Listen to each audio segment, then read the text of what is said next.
Hello, everyone, and welcome back to the MLS Now podcast.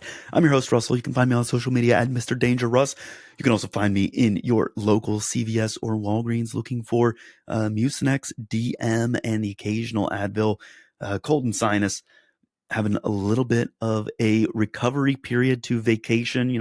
You play hard, you work hard during the year for the podcast all throughout 2024. You think you can play hard on vacation. Turns out as you get older, it is harder to go away, get on a plane, be around other people.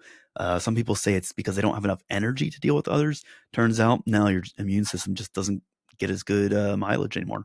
So anyways, joining me here on the podcast, two guys who have a lot more energy than I do, whose voices are in better condition. One of them looks very skeptical that he has more energy than I do. The man who has less energy than someone who is actively sick, Gavin. You can find him on social media at LionsBlog1. Gavin, hello. Good evening. Good evening. Good to be back. Took a little bit of a hiatus, took a bit of a break. I realized, Russell, that we had been podcasting for about a year and a half straight, almost 2 years straight, probably, with no real extended break. So I think we just took the time to take a break. So we're back. We're ready to have some good convo today about a lot of MLS news. Hope you guys enjoyed your holidays. Hope you guys enjoyed your New Year's. MLS Now podcast back in business. I'm going to pull back the curtain here a little bit, Gavin, for the listeners, spoil some of the mystique and surprise. When I went to go on vacation, Gavin said, I'm going to record with David and Bryce a lot while you're gone. We're going to keep the content going. I did say that. But then I realized no breaks, multiple years. It's a lot.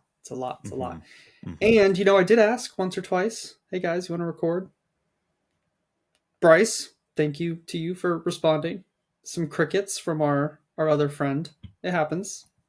Crickets from me as well at times. I get it. Right. So, well, I'm not gonna blame everybody else. I have my own faults. So, yeah. Gavin, we don't need to go into your habits about answering the phone when I call you. Which it's good to see that your New Year's resolution was not to start answering more phone calls from me. I appreciate the consistency on that.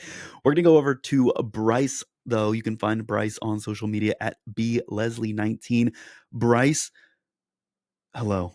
It's good to see your face. It's good to hear your voice. The listeners can hear your voice. They can't see your face. Yes. But I can.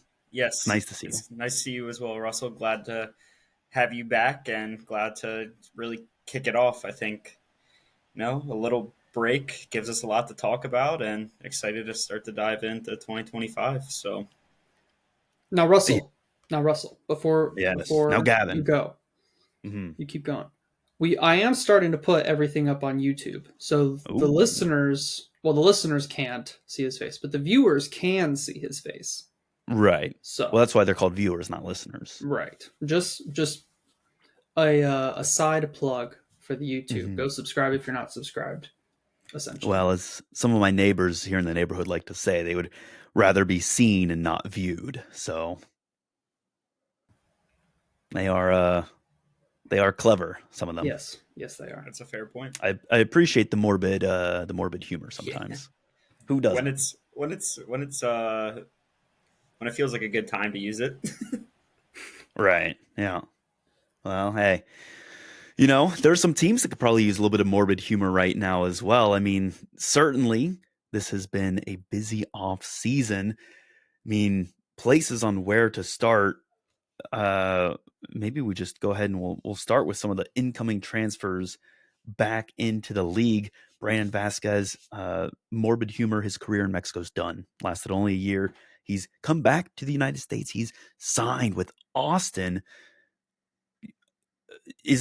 I'm struggling to think if there's been another player who's gone to Mexico and come back who was a high dollar value sale to Mexico and then a high dollar value signing back in the U.S., and especially at this quick of a turnaround. I mean, does anything else stand out to you guys as like a player who leaves and comes back so quickly? No, I feel like you're hiding someone, though. I feel like you're doing a bit or something, because I can't think of a single player who's left, gone to Liga MX, and then come back in the last 5-7 10 years. I can think of anybody. I think I got this one. Is it Lucho Acosta? Yeah, Lucho Acosta has does qualify for that as well, but the difference being that I don't think Lucho Acosta was a high dollar Yeah, he value. left. He went to Atlas on a free, so I Hmm. feel like I'm missing this as well. Well, no, neither of you are missing anything. That was a legitimate question, and Bryce, it certainly segues in well because as one player's career, a former Cincinnati player's career in Mexico is over now. I mean, Cincinnati's been in the news for all the wrong reasons, and we'll get into more of their players later. But we're sticking with the incomings. So obviously, Vasquez, that's a big signing, especially because Austin is going to need to be replacing some players. They have some outgoings as well. Again, Driussi we'll talk about players on the outs later, but it's a big dollar value signing. Uh, what else am I thinking of here? I mean, Bryce, Atlanta's rumored, or it's not confirmed, but certainly they're rumored to have some pretty impressive players coming in. Obviously, big name coming out today, Almiron. There's discussions there. I think there's discussions for a striker as well from, I want to say, Middlesbrough. Yes, you're correct. Middlesbrough. Yeah. Emmanuel Latte Lot. Yeah, he's another name. We have, of course, Cincinnati with their news before 2025 started. Kevin Denke coming Mm-hmm. in with the record that Latte Lot might take here shortly. Other incoming guys in. I mean, we have stuff moving around the league. We have Yeah. Chicho Rango moving from Salt Lake to San Jose. San Jose with Mm-hmm. now Joseph as well to back him up. And um, Jesus Ferreira and Areola to Seattle. Finally confirmed recently. Before the cash for junk cars deal goes on, though. yeah, that's something else I want to talk about tonight. Um, Yeah, that name sucks. The cash for player trades is a terrible name, and I will never not hear it in the tune of the cash for junk cars jingle. How about Marketing did not do a great job there. how about just cash transfer? Like it's not just No, hard. that would be too simple. internal transfer. Yeah, it's ridiculous. No, no, Well, we can't keep it simple. where are we starting? Where do we want to start? Biggest. Let's do quick hot takes here. Biggest incoming move in your opinion so far in terms of I guess player you're most excited to see, and we can even say biggest confirmed move, and then maybe biggest rumored move, like the player who's been linked with MLS that you really want to see here or think would be interesting to see here. And I'm gonna go ahead and I'll take the low hanging fruit of Neymar, which that one came out mere hours ago. That would be an exciting one to see. I think it would be hilarious. The word is Chicago is in talks as well as other teams. I think it would be hilarious to see him in Chicago.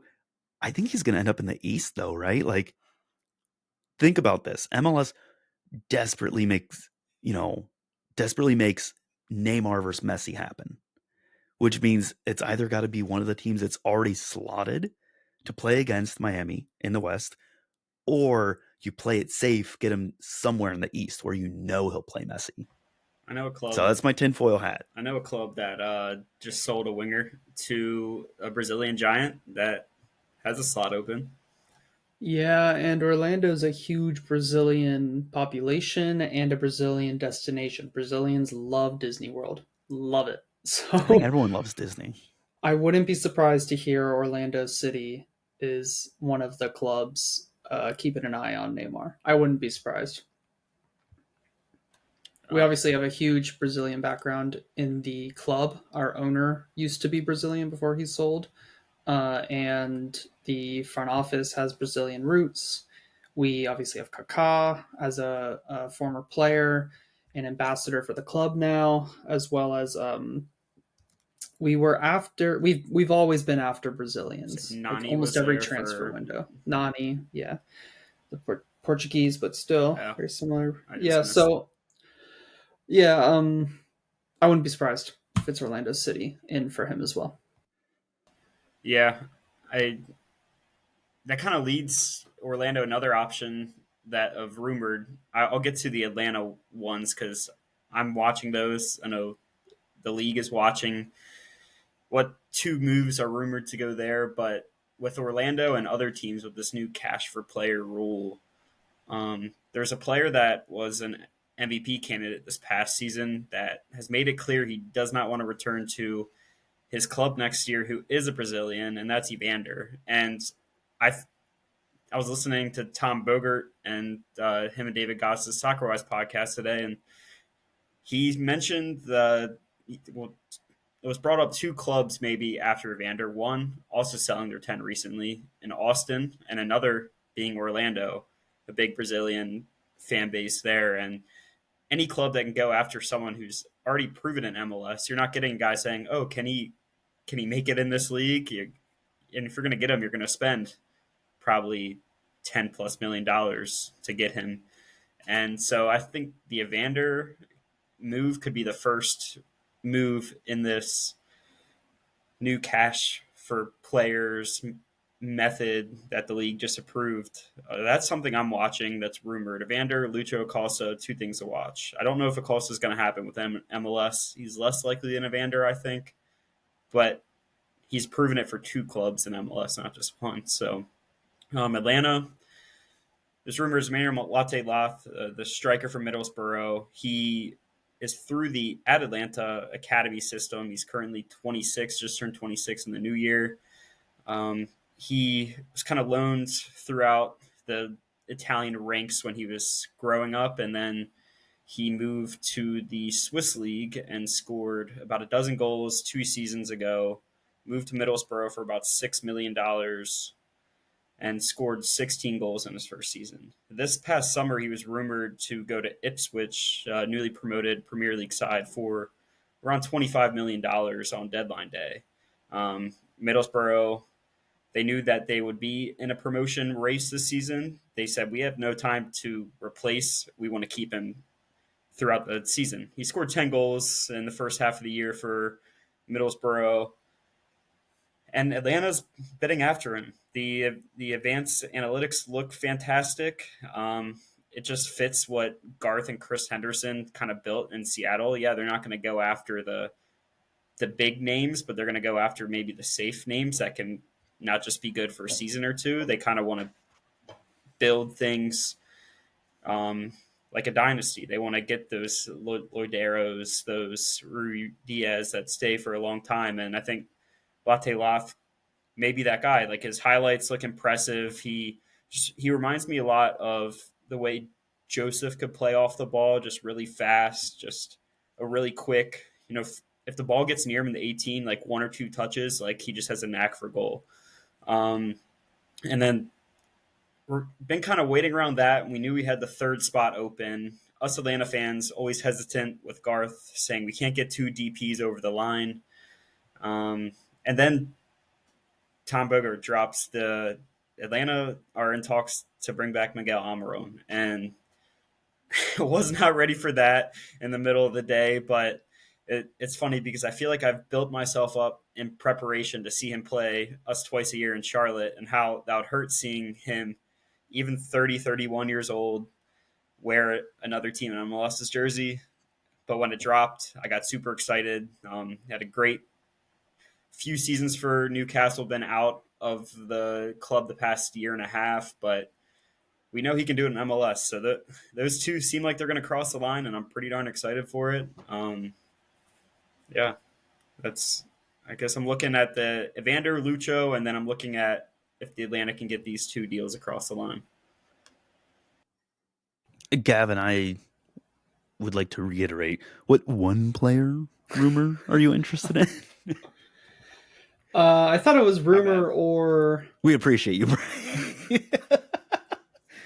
Bryce. Bryce, it's been an entire month that I haven't, been on the podcast. I got to give you some ribbing here at every single chance, because Gavin gets it from me every single time that I talk to him. And yes, this is true. And we haven't recorded in so long, so I feel like I just have so much to talk about. So that's bad. Wow.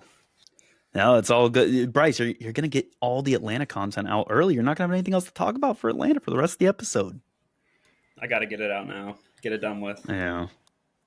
So I'm actually All right. going to go with one. Does it have to be rumored? I thought it was just any I was signing. thinking we were gonna do both. Like you do one signing you're excited, and then one rumor you'd like to see happen. One rumor I'd like to see. Okay, to Right. be honest, I don't have any rumors.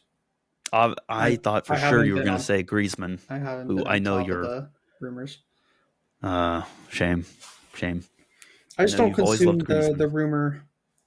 Is Griezmann rumored? Sure, I'll go with Griezmann if he's rumored. It's for like summer. He's always rumored. I feel like he's been Yeah, rumored for the last like and 5 years.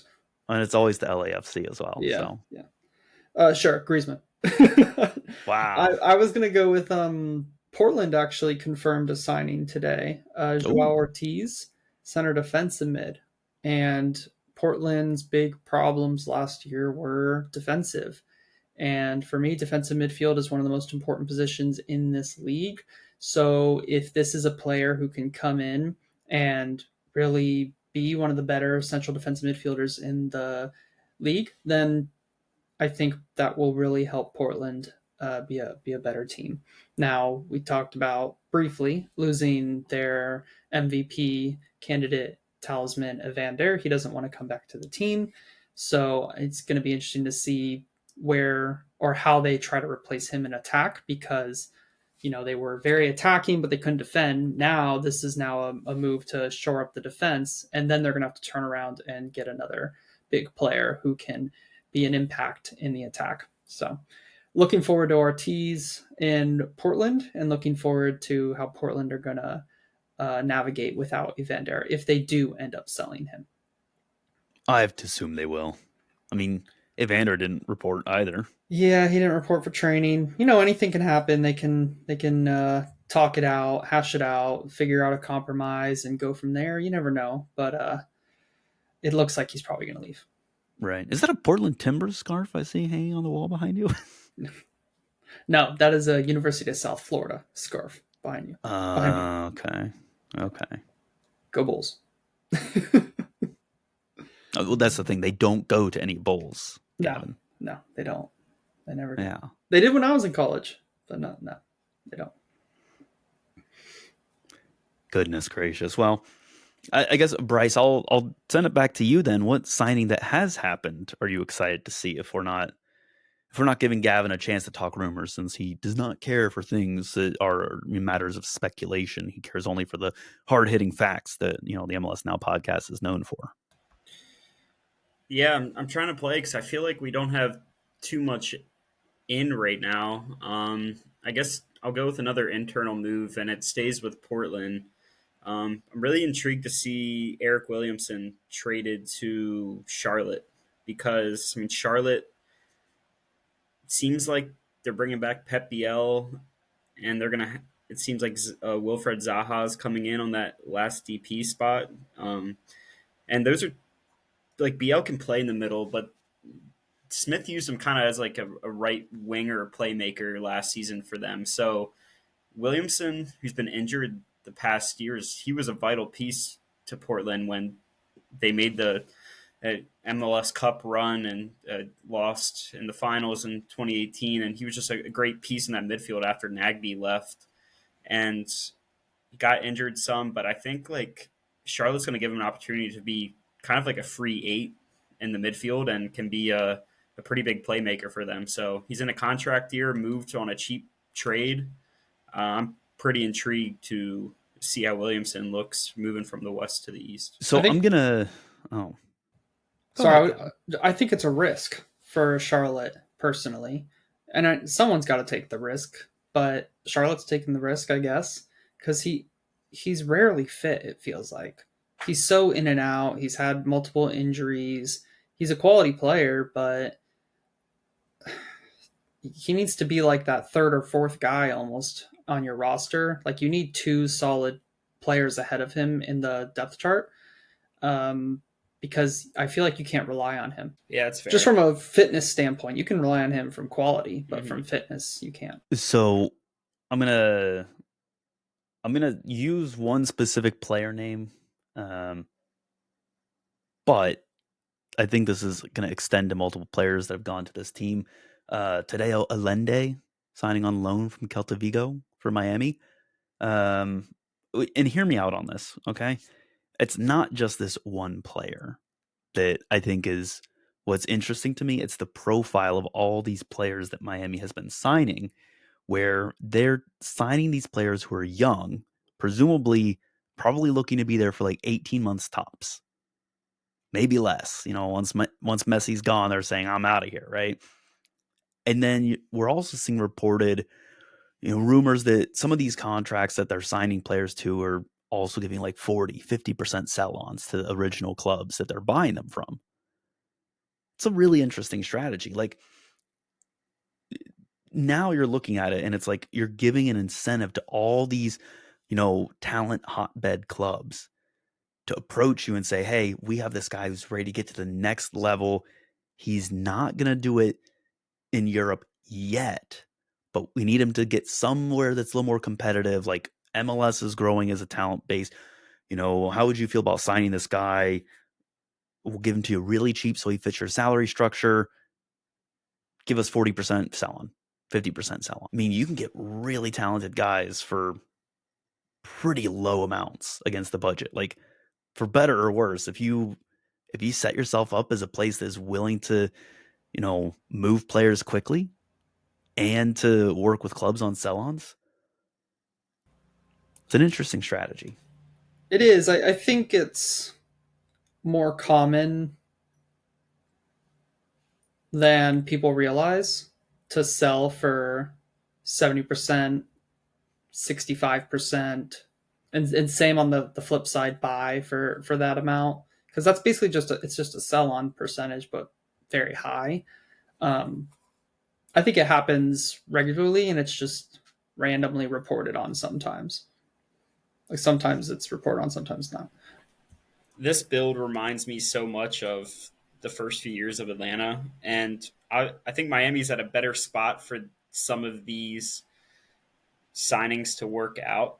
But when you're throwing a lot of darts at the board, and if they're not hitting, then instead of having to sell that player for a lot because you're only going to get a certain percentage to make your investment back, you're just going to be taking a hit on a lot of those transfer fees made in the first place. So it's a risk. I think it's a fair risk to take because the Diego Gomez and Miguel Amaro moves are very similar to me. You have that one, then you can sell. Look what we just did for that player. You can be the next guy. So I respect that they're doing it.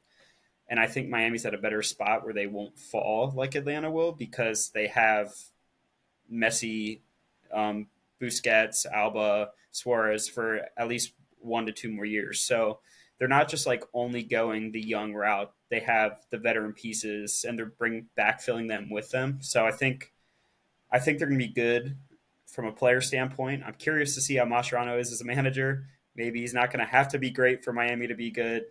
We talked about that already, but yeah, I mean, Fafa Picault even great signing for Miami this offseason. I just think they need defense, but getting a player that's produced in multiple spots in MLS, like there's going to be times in the season where Messi needs rest, Alba needs to rest, and he's going to be able to take that left side of the field over, kind of similar to where Gressel stepped in mid-season, Robert Taylor stepped in and made plays when needed, and I think Picault could be someone like that. And when we talk about Miami, it just reminded me Leo Campana now moving to New England. That's another one I can't wait to track too.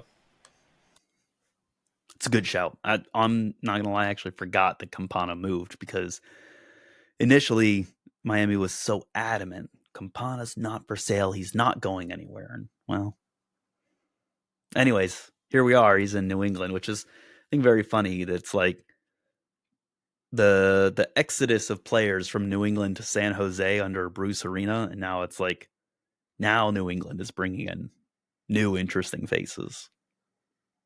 New England's had a massive transfer window already, actually. Massive transfer window out. Well, and in.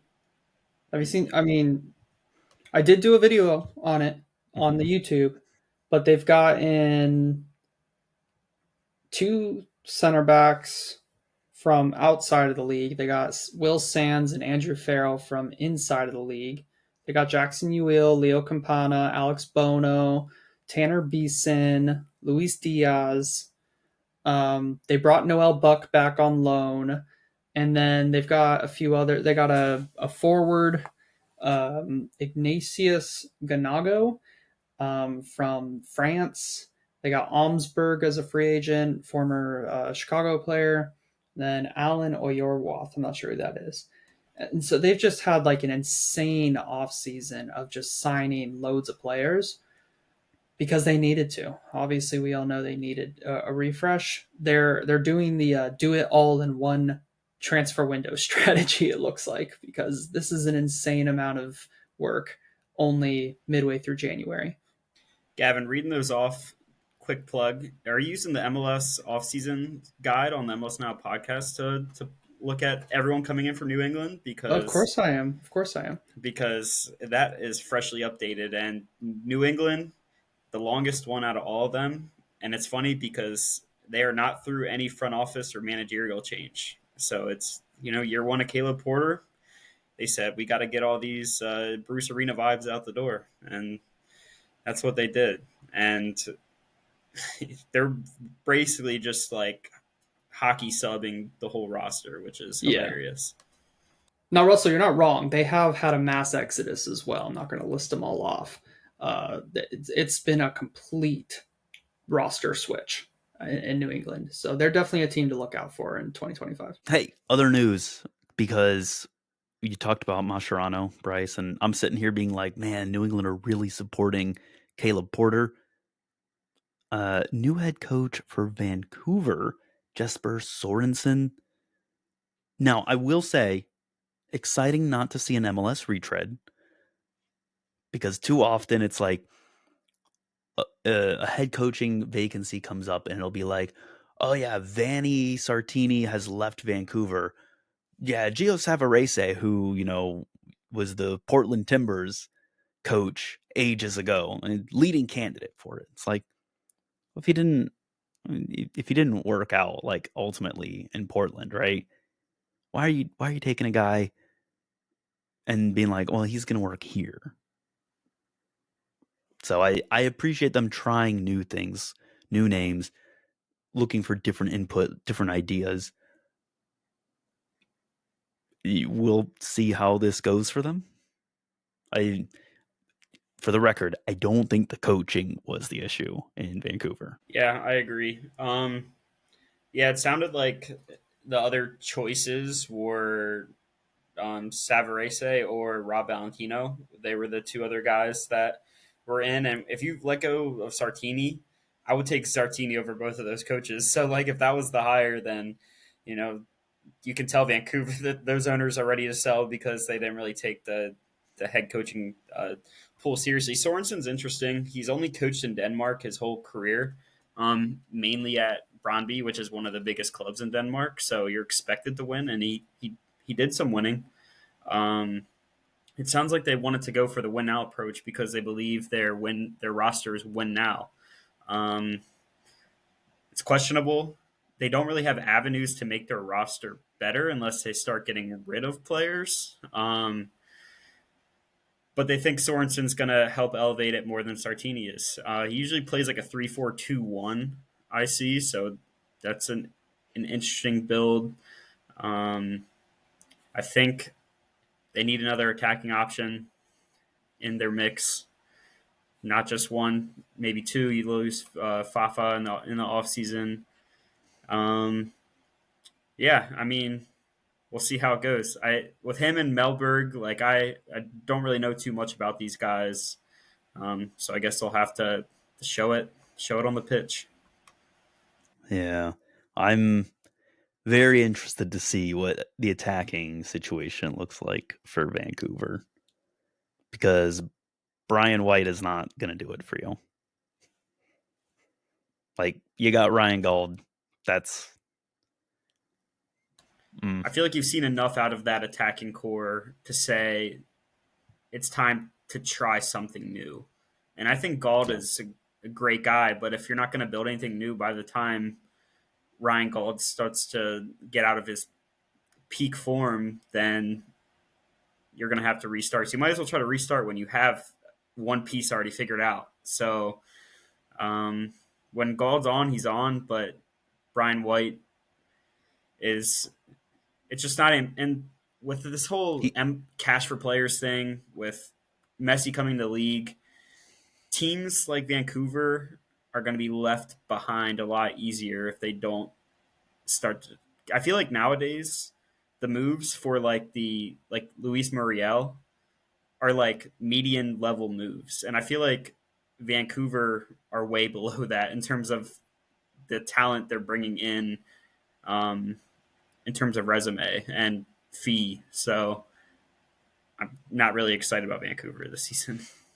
Yeah, they I, don't. They don't. It doesn't feel like they have the necessary ambition to go in and win.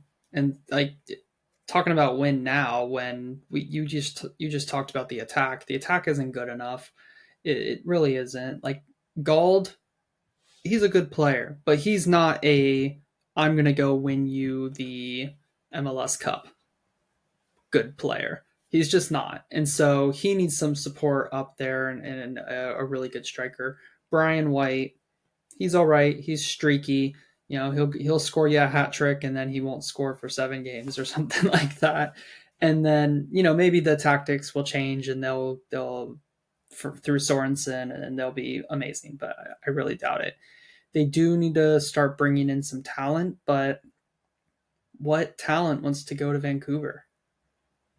What from an ownership perspective to a location perspective, I mean, it doesn't feel like Vancouver are ever in the next 5 years going to um, gain the necessary talent to go and push to try and win the league. It feels like they need to go on a run and they need to get a hot streak, kind of like what New York Red Bulls did this past season. It just doesn't feel like they're just going to acquire talent and go and steamroll the league, unfortunately. I know the ownership, when they listed the team for sale, said we want to keep this club in Vancouver. You know, we're hosting, we're an MLS, not MLS, we're a World Cup site host in 2026. I unless unless they're really bringing money in, where you're going to overpay to really sell to come to Vancouver, I'm still skeptical the team's going to stay in Vancouver. I think there's a Mm. lot of markets that they could take the 30th MLS club and move to and make it an attractive site to grow the league more than Vancouver. Oh, And I didn't even consider that. I feel for the Vancouver fans because I would never. I know plenty of Atlanta fans that are mad about losing their NHL franchise twice, and it's not easy if you're the fan of the sport and you're there. But um, maybe they'll convince Ryan Reynolds to. He's a Vancouver native. Maybe he can bring that. But outside of that, I really don't know what the future looks like for Vancouver. Didn't he just buy a club in Colombia? Or was that somebody else? Rob McElhenney? Rob McElhenney. Yeah. Him and You know, Ryan Reynolds, I thought, bought a club in Colombia. I'm glad you didn't say, didn't they just buy a club in like Wales? And I'd be like, Gavin, where have you been for like multiple years now? Wrexham, is it? Yeah. No, I That, know that that's one. the I know that one. one. Yeah. Hey, you were on something. It says they were actually like very recently. They're part of a group adding a Colombian soccer team, La Equidad. So um, it's There you the go. same real estate investor that is with Necaxa apparently, and yeah, Hmm. they're investing in La Equidad. So oh, and yeah, Nice. so you were on that. It's current events right there. Yeah. Breaking news. MLS Right. now. You know what? When Gavin cannot be reached for weeks at a time, it's because he's doing investigative journalism like Right, this. right. Yeah. Totally. Yeah. Hey, Bryce, I think, you know, I'm sure you hear this all the time for the record, but I think you made a great point recently. Yeah, I hear that a The bunch. cash, yeah, the cash for player trades, I think it is going to see teams like Vancouver left behind, but I think there's a distinct two different types of teams this benefits. I think this benefits teams like Philadelphia, who have ownership groups that don't necessarily want to invest much money into the team, but have good academies and ultimately could probably have these homegrown players. Like you sell a homegrown player who, you get the subsidy for them. I guarantee at some point in the future, there's probably going to be some sort of, handshake agreement or some sort of, incentive to try and keep these guys in league instead of seeing them go outside the league. So teams that generate a ton of talent and don't spend tons of money like Philadelphia, maybe even Dallas to like a lesser extent, but they at least invest in some players occasionally. And then you have teams like, say, Atlanta, or Charlotte, where the owners have insane amounts of money and are willing to spend it. I mean, Atlanta has what, four of the top five player acquisitions in terms of like league history value. So yeah, teams like that can say, hey, that's a great player. We've got an open spot for them. Thanks. That's ours now. Yeah, I really think if we want to segue into the new rules, I think what you just said is you're still going to have the guys that aren't DPs, aren't U22s, aren't homegrown guys, the middle guys, your salary cap, your TAM guys. Those guys are still going to move for allocation money. That's still going to be around, but then there's going to be clubs saying, we have a really young left back, but we have another left back on a great deal that's going to block him. And the young guy, instead of sending him to the second division in Germany, we'll sell him for $2 million to keep him in MLS, and someone else can add him as a U22 or something along those lines. Or you're going to see DPs like Evander, and you're going to start seeing the biggest clubs in Germany and France, instead of sending your scouts out to Austria or out to Belgium, you just go by the best players that aren't on your team inside of your league. So you're going to start seeing that as well. So I think that's going to be good for the league in the sense of a player like Lucho or Vander, just because they don't want to come back to their current team, losing the whole league, losing a player like that would be a little unfortunate. But if another team is interested and can give the player a better contract or whatever they're looking for, and the player can stay in the league, it's great for marketing terms instead of filtering out players every 2 years, to really start to build these players up for marketing. So I think that's interesting. I think the two buyouts is interesting to help ambitious teams take more swings, because with all of the league structures, you have to have a over 50% hit rate basically to have a good consistent roster. And you saw, just use Atlanta again. First 2 years they hit like every signing, and then their next 2 years when they couldn't keep them all, they missed on every signing. But getting that second buyout kind of lets ambitious clubs take more risks, and then they can quickly transition if not. So those are the two things I like so far. What else did you guys take away from the agreement? Because there's actually a lot to it. There is a lot.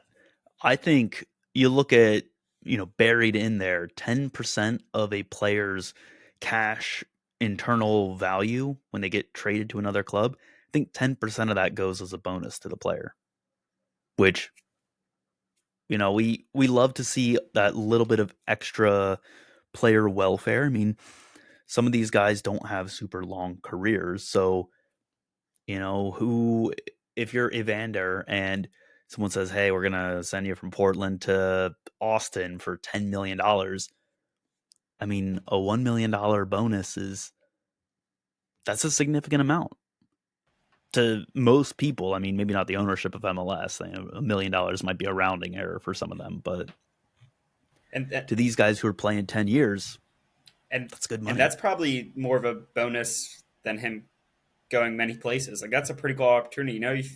Two clubs are offering 10 million for you, one in MLS, one in Brazil.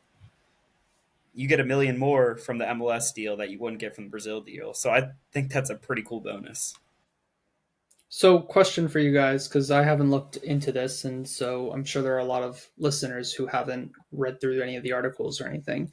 Can you just like summarize what the cash for player stuff is? Like, I get the high level Mm-hmm. gist of it, and you listed out some of the details there, but like maybe even like a specific question after just like summarizing it. Like, let's say you go and you buy that left back that you were talking about, Bryce, for $2 million, right? Is that a someone that you're signing on to be like a TAM level player on your side? And does the other team get 2 million received in GAM, even though you're not paying using GAM? Because when you sell a player, you get some GAM and TAM and WHAM and BAM externally. So Sort internally, of.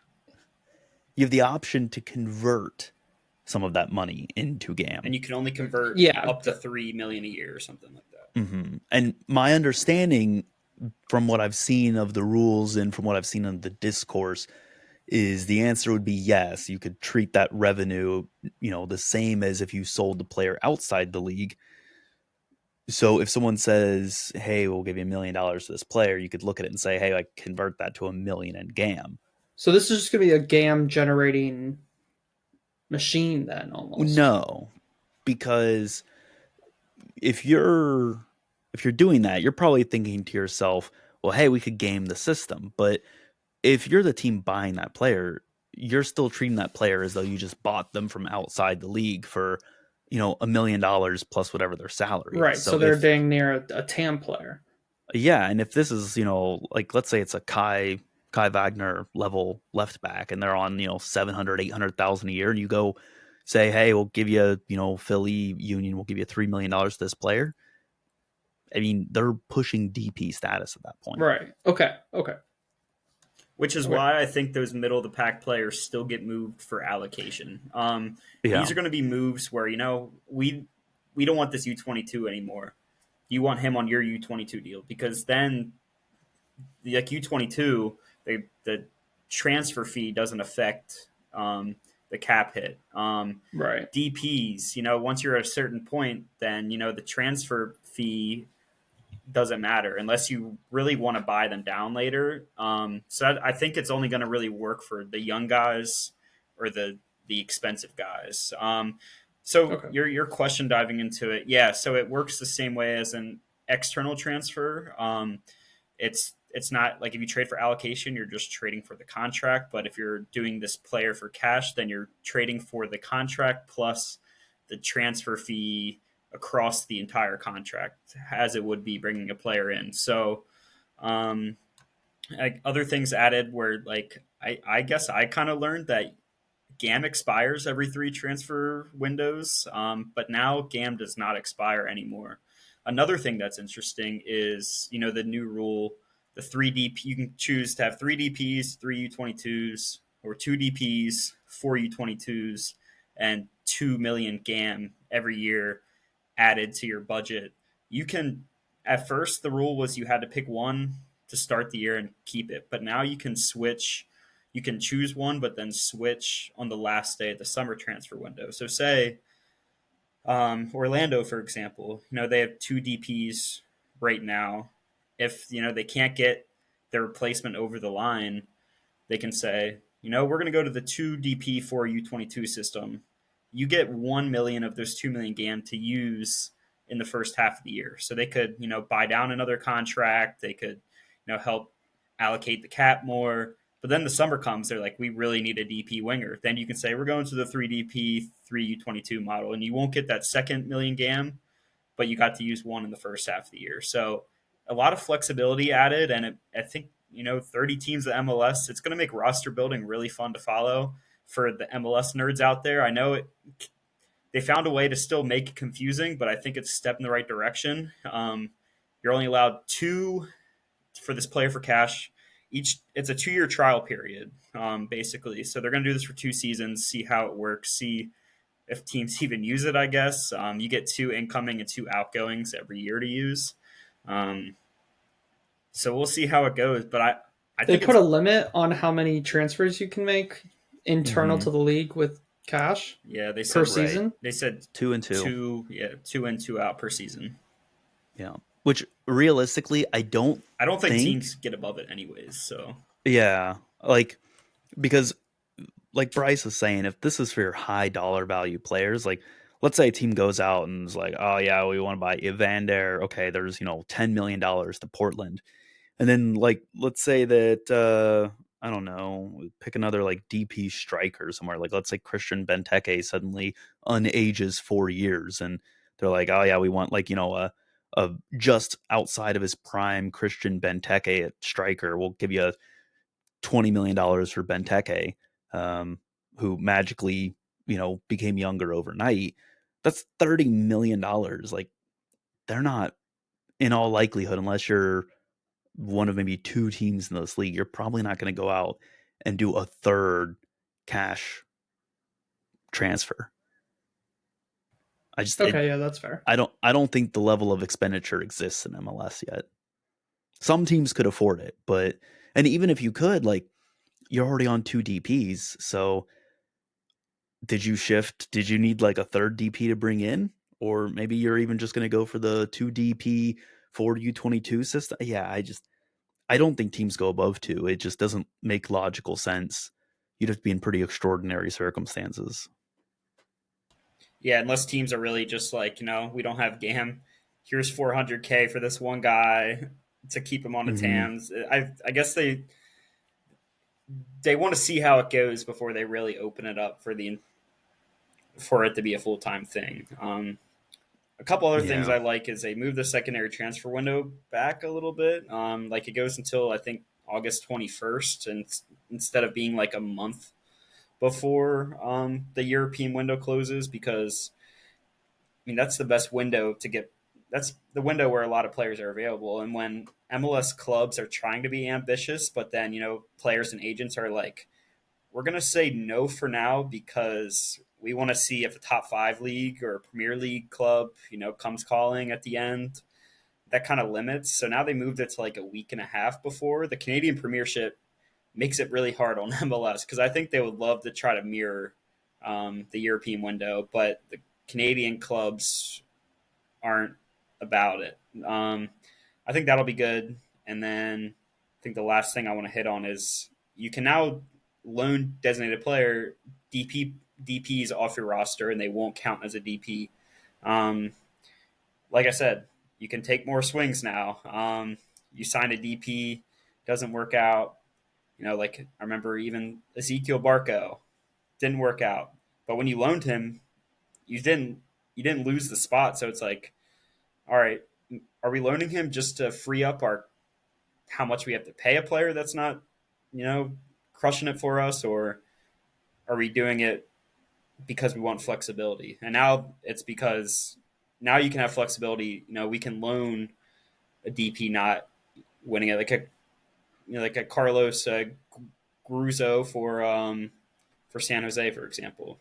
Guys like that, you can loan last year of the contract, just get it off the books, and you can go in a new direction. So a lot changed, and I think a lot of it was good for the league to progress. A lot changes every window.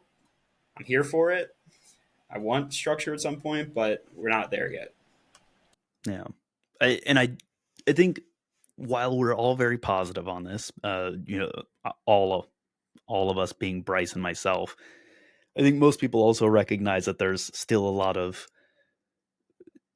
a lot of room for improvement that the league could commit to. I mean, they're good steps. The league has not historically been a quick paced league in terms of making changes to the way that roster construction works and the way that the league functions as a whole. So the baby steps are, I think, the best we're going to get, and that they took as many as they did this window.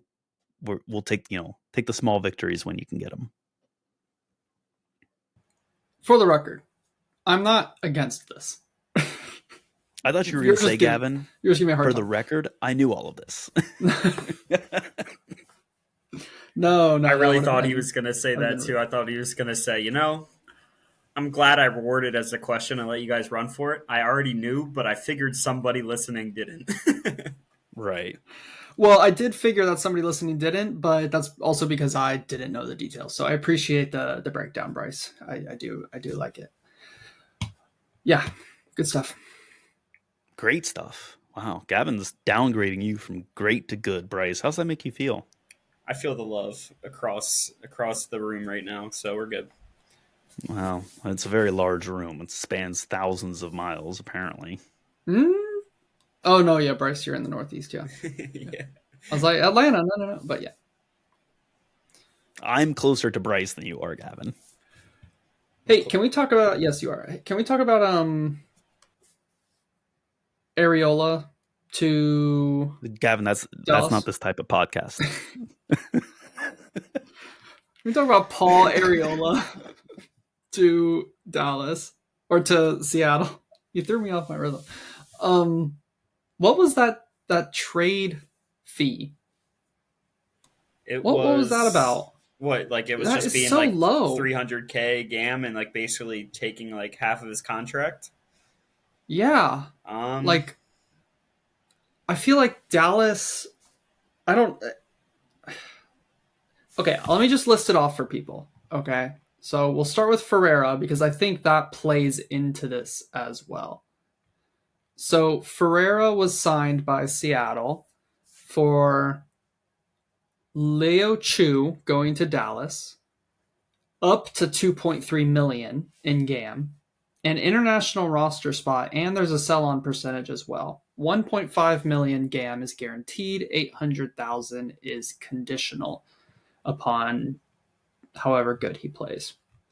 And I'm not finding the article, but Areola was like 300,000 and a sell-on percentage, right? Like pretty much straight up. yeah, and Dallas ate some of his contract too. His last year remaining. So like what's that about? I feel like we don't need to get into it from a player standpoint because Paul Arriola's played for, I think, like Tijuana, DC, and Dallas. Three sides where he's not really won in his career. So he gets to jump into a side that's competing for the Club World Cup. Same for Ferreira, once moved to Europe. Not there yet. Easy sell, Seattle. Hey, you're going to be on a global stage and you can sell yourself. And I get it from the player side, I get it from the Seattle side. The Dallas side is interesting. I feel like for both players, they want to cut their losses, I guess. Like Ariola, they're saying it's the last year of his deal. We can get 300K and eat some of his contract, or we can have him for the rest of the year, and he's probably not coming back next year. I don't know the interest around the league. I know he's a big San Diego guy. A lot of people were expecting interest there. Um, I think Dallas just is in need of a new direction. Their build of Ferreira and Ariola didn't work, and I think they just wanted to cut their losses and try something new. It's a shame they couldn't get more from it, but I guess that's a reasoning. They probably explored the best options, and they probably wanted to do right for him, um, Yeah. because they couldn't do anything more with it. My guess is they looked at the Ferreira deal and they said we just got a ton from Seattle for this one player. And that ton made up for what they paid for Areola. But if you look at Areola in like a vacuum, it's like player is worth way more than 300,000 GAM, and I found it. It's a 2026 super draft pick as well that Dallas received. Areola is That a makes better sense. player than that's probably what 350,000 worth of value. And so I wonder if they're thinking, okay, we just got all this for Ferreira and Areola last year of his contract, the things you spoke to Bryce about, he probably doesn't even want to be there. He wants a reset. He wants to go play in Europe slash, be on an international stage. I still think they could have gotten more value for a player of Ariola's quality. I think they could have gotten 600, 750,000 worth of GAM. But I guess when you just sit there and you get 1.5 million guaranteed, you're not feeling super stingy. Here's an interesting question that I have for you. Do you think Seattle consciously made the decision for this trade being aware of the cash for player trades decision coming, or do you think this was hashed out well in advance before anyone knew of these changes coming? Because Ferreira is a designated player already, for the record. Not anymore. Not going to the Sounders, he's not a designated Yeah, player so anymore? this I forgot to say that. Yeah, Go ahead, so Bryce. they reworked his contract to not be a designated player because they already have three. They have Pedro de la Vega, they re-signed Albert Rusnak, and they thought the third, if they could keep Ferreira under, that was a big holdup of that trade. But they got Ferreira under, so like, great, we have another DP spot. But when Jordan Morris came back from the championship, he wanted to be a DP. Seattle said, we're not going to have you as DP, but we'll have in your contract where if you score a certain amount of goals, you'll become a DP. So Jordan Morris now is their third DP next year. So in order to get Ferreira, they had to restructure it where he was under. So that's part of the reason why they had to pay so much in allocation money as well for him. That's funny because for those that are confused about allocation money, you're thinking 1.5 million for Ferreira is super cheap. And we don't have a great transfer, like external transfer market dollar to GAM dollar. We don't have a great conversion rate, but 1.5 in allocation money is a lot. Oh yeah. The record's what, 2 million for Areola? Yeah, I was going to say, Campana isn't the just beat it record with holder 2, or I think he might not even have beaten it. Campana went for I thought 2. Ariola was like 2.2. Yeah, I think he is then. Yeah. Oh, Campana. Yeah. Okay. And like even just like Chicho Arango went for 1.5. So like that's like basically the DP striker level. Well, yeah, because teams only really have what, like 5 million in GAM usually, 5 to, yeah, okay, it ranges from 3 to 5, 3 to 7, something like that. Mm-hmm. So yeah, I mean that is a significant percentage of your GAM used up But on now, one player. it's not like they're taking 1.5 million this year, though. I I think mean, it's this I think is it's 100 this year, 500 next year, or something. Or 1 million this year, 500K next year. I know that there's a certain structure where there's more up front and then some in 26. I forget the exact difference. But yeah, and with the fact that GAM doesn't expire anymore, I mean, I would be very interested to see if teams might look to spread fees out even further over time, Yeah. or if teams might, I hate the idea that this could happen, but if teams might look at like trying to just be really cheap for like 2 or 3 years, stack up a bunch of fat stacks of GAM, and then go put together some sort of super team for like a 2-3 season run, and then just be terrible again for 2 or 3 years. I think it's an interesting avenue with how much GAM is able to be generated and kept now. Because like you said, like you see other sports when, NBA teams are kind of tanking at halfway through the year for that draft pick. But like MLS sides, they have no reason to tank because, the super draft isn't how they turn their franchise around. But in terms of this, you could even take bad contracts from teams, try to get GAM from it, and say we're going to have a couple bad years, but we're going to have a boatload of GAM. So I'm curious to see if that also adds to the parity. I know everyone's saying the cash for players might expand the parity some of the league, but I wonder if the GAM also helps in that. Team saying, we're not. Are we going to compete for any trophies this year? No. All right, let's get as much from our youth as possible. Let's take on bad contracts. Let's generate GAM, and let's go after it in 2027 after the World Cup is here. So, that could be a fun strategy too. I hate that for the fans, for the record. Oh, Like, I agree. if you're a season ticket holder, and I mean, I'll use Cincinnati as an example for this. Like, Cincinnati raised their season ticket prices pretty substantially this past summer, and the rationale was that they have significant ambitions for the summer and for some player additions, and Well, none of those materialized in the summer. And, yes, they've now done the record signing, but there's all sorts of other question marks and drama now around Cincinnati land. So, like, so if you're a fan of those teams and you have season tickets and your season ticket prices just went up, and now your team's like, we think we're gonna be bad for 2 years. Like, I'm not getting any of my season ticket price back, am I? Like, if you're gonna be bad for 2 years, am I gonna get like a 90% discount for this year and next? Like, yeah, I hate that. I hate that for fans. I think you're right, Bryce. I think that is going to happen, and I think it's gonna be very feasible for teams like, I don't know, I don't want them to feel called out, but teams like Houston who don't have huge crowds right now, like if they're bad for another 2 years, how much fan base are they really going to lose? Same thing, San Jose, if they're bad for another 2 years, how much fan base are they going to lose? MLS is getting to the point where it does have enough diehard fans, I think, for each club to where not going to lose much. Which is good. I mean, it's good to have a sustainable base, but also I know we one of the hardest things for this league will be to how can we make every single team feel the pressure that they need to be competitive every single season? Yeah, and I do think we've talked around it, and I think just acknowledge it. I think the unintended side effect of some of these changes is while some teams are going to be very, very competitive, it will definitely take the pressure off of more than just a few teams to be competitive consistently.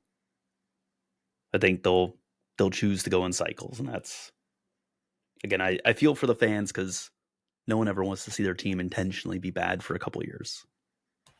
I know we kind of took it in the direction for the league, but Gavin, did you feel good about where we were on the Seattle Dallas trades that went down? Yeah, I think it. I think Dallas could have pushed for a little bit more, but at the end of the day, they didn't. They agreed to this, so definitely excited to see where they go next. Because didn't they also lose? Didn't they sell Velasco? Or there's a rumor that they're getting rid of him. 10 Can't remember million if to that's Boca. approved or Yeah. not. Is that final? Or is that just rumored still through whoever reported on it? I think it's final. Let's see. Yeah, 4 days ago, people said it's done. I don't think. Yeah, I don't think they've announced it yet. No. Just not announced. Okay. It's funny Well, though yeah, because they just signed him to a it's contract extension a month ago, so it's funny. Yeah, I how remember that thinking that. materialized. Yeah, I remember thinking, I think we even talked about it. Why did they re-sign Velasco? And well, that's why, because you're about to get a boatload of money for him. So You didn't even have to pay a single dollar of that extension because that won't even Yeah. have kicked in until this year. So Yep. now we're seeing that Orejano. yeah, so I'm interested to see how Dallas reshape, or are they going to go just through a even worse patch than they already have? We'll see. We'll see. I've got a question for you. On the topic, Bryce just tossed out the name Orejano, right? He is also familiar with a player, by the name of Yakumakis, who went from MLS to Cruz Azul of Liga MX. Orejano was approached by Cruz Azul of Liga MX. Mateus Bogusz supposedly is now either in late stage talks, or I don't know if maybe it's reported that it's a done deal, but and you stop me if you heard this before, Cruz Azul of Liga MX pursuing Bogusz from LAFC.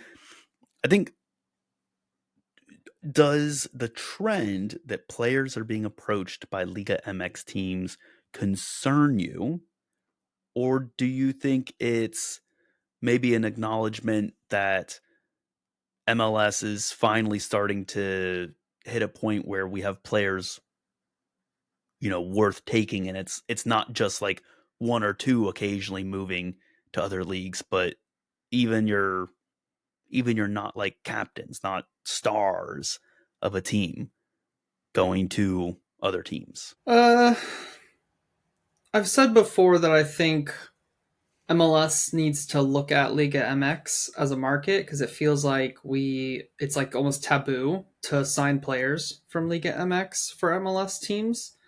And so it'd be kind of weird for me to say on the flip side, oh, I'm worried that Liga MX is taking our players. But they Uh, are. they are, but I think that there needs to be an open market there, actually. And so, we see Vasquez go there and then we see Vasquez come back, as we were talking about briefly earlier. Um, I think that's fine. I think that's good. I think there should be more intra-league transfers between the two leagues. We rarely see MLS go and get a player from the MX, probably because of the international rule and whatnot. Um, and we rarely see Liga MX come to MLS, but obviously that is changing here with the few players that you just called out. In the last few windows, we've seen them take a couple MLS players. So I think it's fine. I'm not too concerned about it. Bryce, what do you think? Right now, I'm not either. I think what Cruz Azul is figuring out to an extent, like Yakumakis and the Faku pursuits, of course, they're designated players, and Orlando and Atlanta could up their pay to match Cruz Azul. Whether that's the right thing to do, that's a different story. But I think Cruz Azul, like with the Bogush and the Orishano stuff, like they know that there's a cap when it comes to how much these teams can afford. And Cincinnati basically, like, they're capped. And they literally just gave a deal. Um, Bogush, like LAFC, has a lot of talent on that team, and they've already had to let some key pieces go, like Ilya Sanchez. Um, they were able to keep Aaron Long. They added Jeremy Obissier. So, like, they're not going to be able right before the season starts to up Bogush's pay to fit in the 2025 cap because they've signed to a contract and they're expecting this is what he's at this year and this is how we can build our team around the contracts we have. We can't just go out and double a guy's salary because another team's pushing for it. And I think even like another team bought Omar Campos from LAFC this offseason for Liga MX. I think they're starting to dive into the middle ground player market here because they know we're kind of capped of how much we can pay. I think I don't have a worry because I think the two leagues kind of, they kind of seesaw each other. Like when Liga MX thinks they have something figured out, MLS finds a way to add flexibility, find a new rule to continue to compete with them. And I think if it does become a problem, MLS will find a way to fix it, and then you might see the roles flip. So I think it's interesting, and it's kind of happening more noticeably these last two windows. But I guess I'm not too worried about it right now. Fair enough. And look, ultimately, I think it's a good sign in my mind, at least, that it's not like they're coming in saying like, oh, we need the absolute best player off every single one of these teams and we're going to offer them tons more money than anything else. Like, they're finding guys who we already knew they were good. Now we just know that, the market for them is maybe a little bit higher up than where we had them, which ultimately that's probably good for the player as well. Cause again, time limited careers. And, if a little bit of money goes to the teams, well, now apparently they've got the flexibility to convert some of that into GAM. So maybe that ends up helping out a player downstream who can get a slightly larger salary because now they've got the flexibility for it. But I think it's a good sign that, like you said, Bryce, mid-range player, like not your top end guy is being picked up. Your scouting department is doing something right. And how successful Cincinnati has been. I don't want to talk about the last couple windows with them not going out, but Cincinnati and LAFC have hit on a lot of signings recently. So when you're seeing like their middle of the pack guys getting hit, I tend to believe that they're going to find a good replacement. I know Celtic already is not.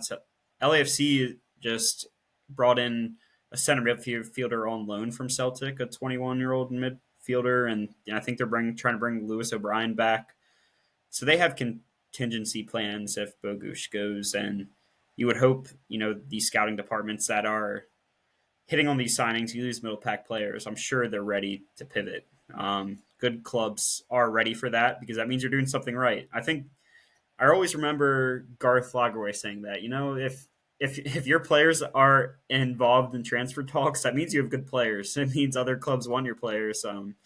It's better than buying out the contracts for sure. Yeah. As a side note, just a final thought still on those rules. Hot take. If you're not using at least one buyout every season, then if you're not the team that won MLS Cup, I think you're using the buyouts incorrectly. Because I don't believe that every single team has every single one of their players on a perfect contract that satisfies both the players and keeps them happy there and also balances the needs of the team. I just straight up, I don't. Every single team has some bad contracts on it. If you get two buyouts, like, come on. You should be using at least one of them. And I've said previously in prior years, like, you should be using the buyout every single year.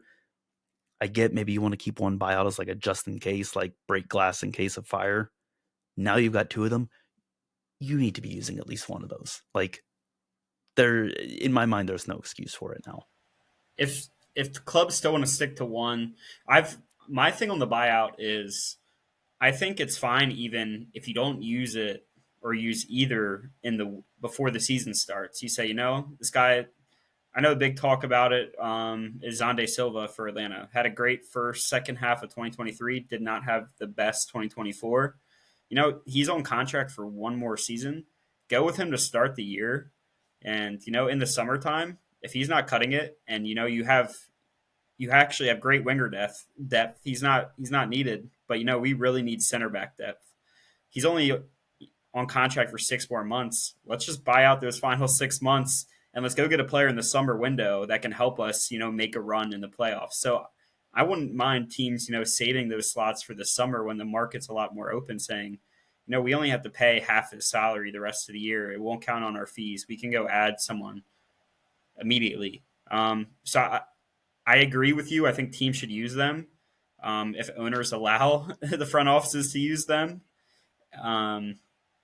But if they're not using them in the winter, I think the summer is a perfect opportunity, especially when 60% of the league makes the playoffs. So everyone can find ways to make their roster by deadline day in the summer to make a playoff run.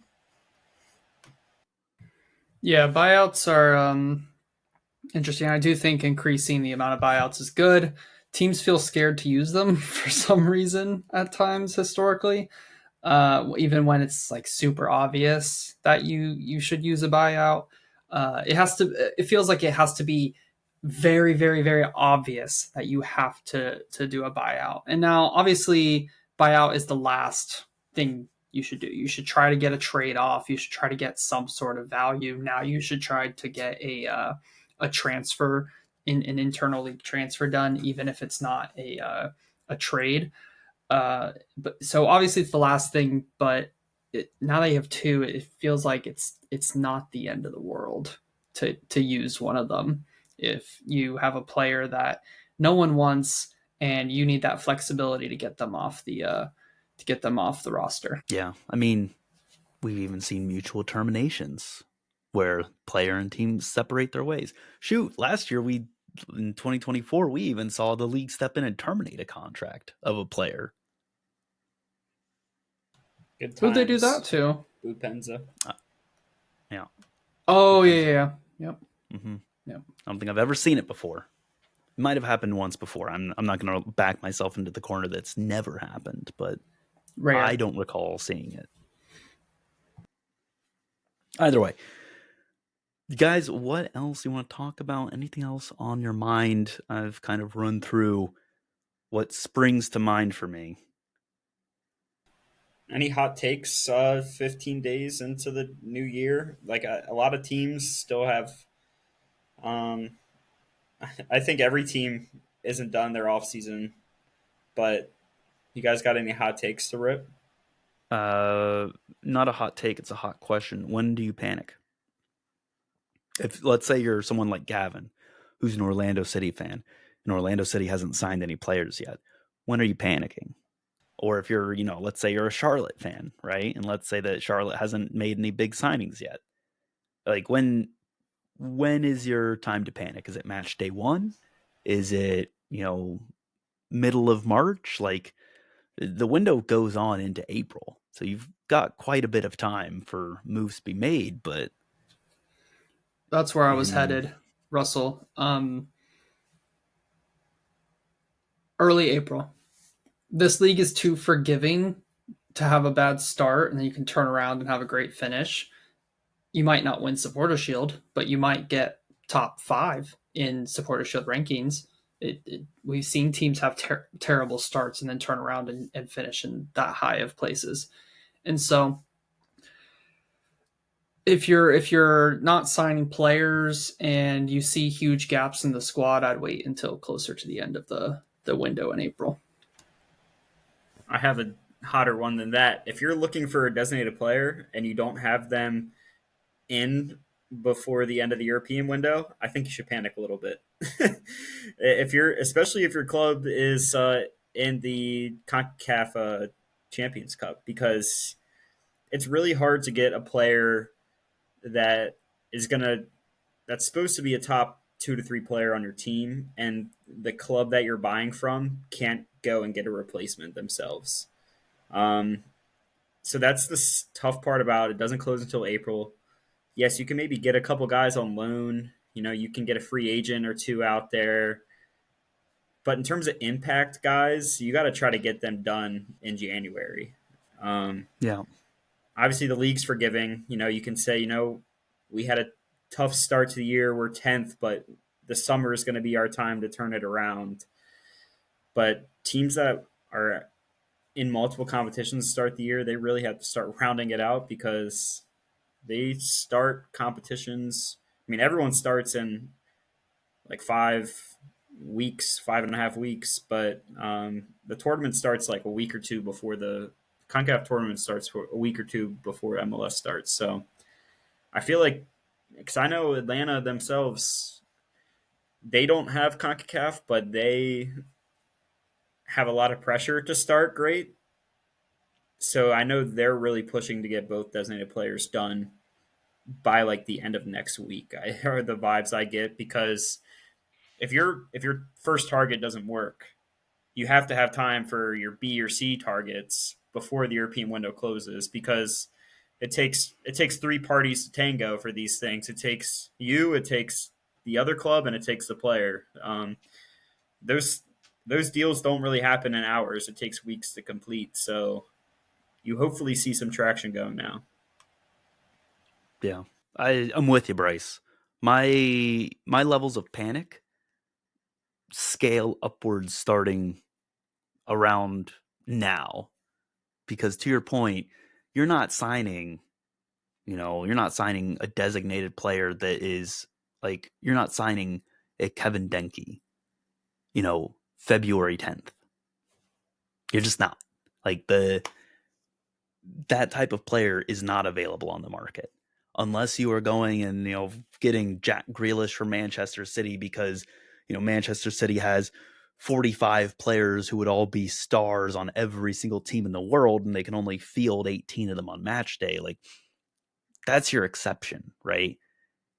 How many teams are like that in the world? Less than 10. Yeah, it's rare to find a player where you can sign them. They're a DP. They're going to be a huge impact on your roster, and the club you're buying from doesn't want to sign a replacement.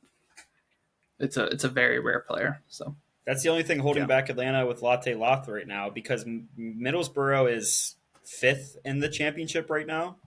So they're in the playoffs. So they're like, your deal looks really good. The player's going to be making about 5, 6 times that he is here.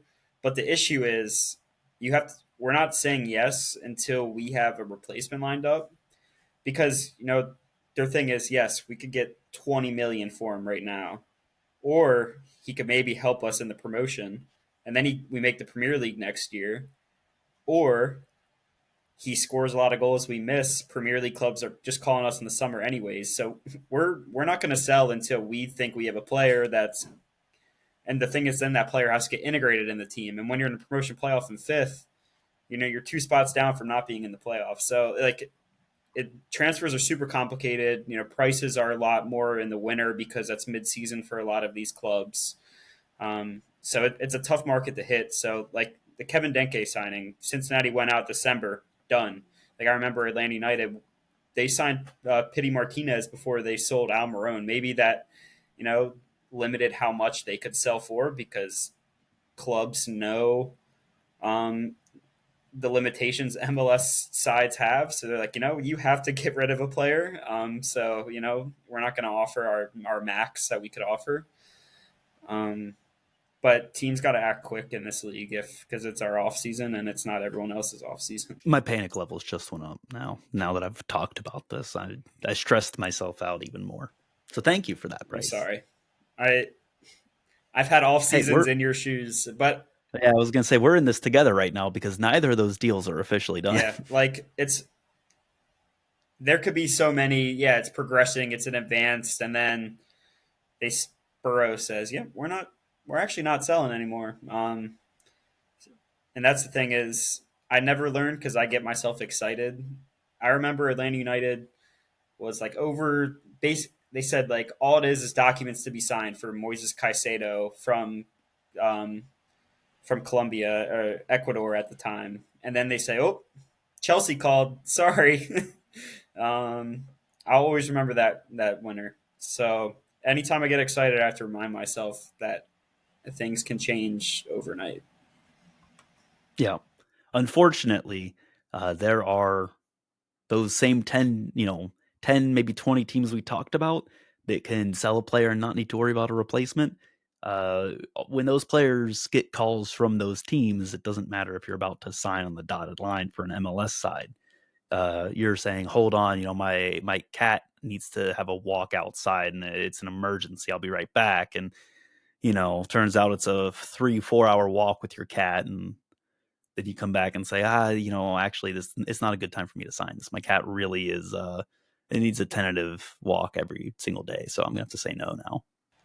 It's like that for like college recruiting. I always see like, especially with the transfer portal where teams are just like the best teams that can pay the players are just adding players, but then they're still signing the best high schoolers. So all these high schoolers are saying, we're going to go sign there anyways, even though we're probably not going to play and transfer out anyways when they eventually just bring in the college replacements. So it just happens in the world for that, the Premier League.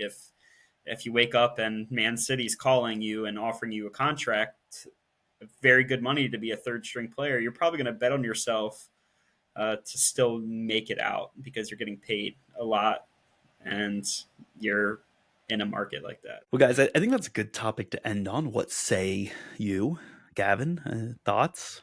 No, I think we're good. All right, Bryce, any thoughts there either? Last words. You and I have dominated this conversation. Gavin is, despite being the healthiest out of the three of us, seemingly has the least amount to say. It's unfair that energy should be going Gavin's way and not ours right now. Hey, man. Sometimes you're up, sometimes you're down. I'm up. Yeah, I can tell. And as he says, with great vigor in his tone. Right. But hey, in the meantime, Bryce, Gavin, thanks for making some time. We're recording on a day that we don't normally record. This is nice. It's good to see both of you after almost a full 30 days. Happy New Year to the listeners. Happy New Year to all of you as well. We hope you're all excited, ready for even more MLS action in like a month, which it doesn't feel like it should be this soon, but here we are. So get ready for it. But in the meantime, thank you very much for sticking with us as always. Look forward to even more content. Just a reminder, you can find Bryce on social media at bleslie19. You can find Gavin on social media at LionsBlog1. You can find the podcast on social media at the MLS Now Podcast. You can find me on social media at Mr. Danger Russ. Gents, listeners, till next time. Till next time.